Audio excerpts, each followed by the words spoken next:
I want to ask you something about something at a recent hearing in the Senate. We were reporting on it. I was watching you, and you were clearly frustrated.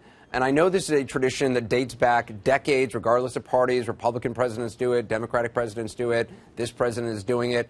But at a recent confirmation hearing for a number of this president's nominees for ambassador, you clearly were not happy with some of them. You had a pretty amazing exchange with the guy President Obama has tapped to be the next U.S. ambassador to Norway. I just want to play part of that for our viewers.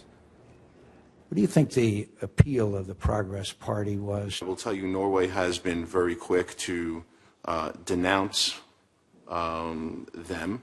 The government has denounced them. They're part of the coalition of the government. I stand corrected and would like to leave my answer at they are, it's a very, very open society.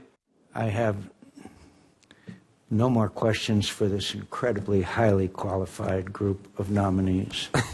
Now, I've never heard a nominee say, I stand corrected. I mean, it was incredible to me. I feel bad almost for the people of Norway who now are, I mean, what does it say about what we think of Norway that this is the guy who's going to represent the United States?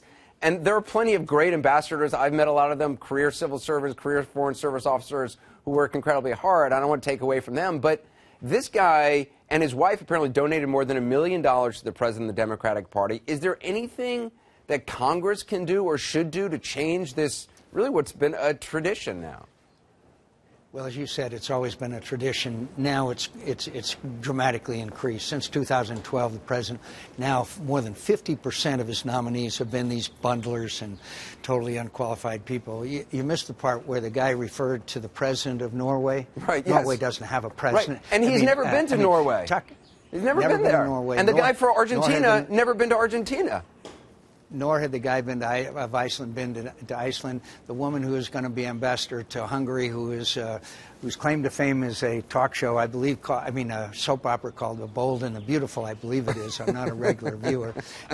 And she had no clue. And these are important countries. That's the point. And I don't want to name the country, but as you know, there are some countries that have been traditionally, because they're not too important. They may be island nations. Right. But now we're sending people to countries like Hungary, which is going through a very tough period. Norway, one of our strongest allies. And by the way, the defense minister of Norway, she told me that interview has gone viral in Norway. What do the Norwegian people think of us? And so it's got to be brought back under control. I understand London, Paris, you got to have wealthy people that's a normal thing. But we're really the only country that has this practice, and it's like any other evil. It's grown and grown and grown, and it's now become a real embarrassment. Do you vote against these nominees? I mean, yes. How you do? Yes, I do. But remember, since Harry Reid exercised the nuclear option, where it only takes 51 votes, then they will probably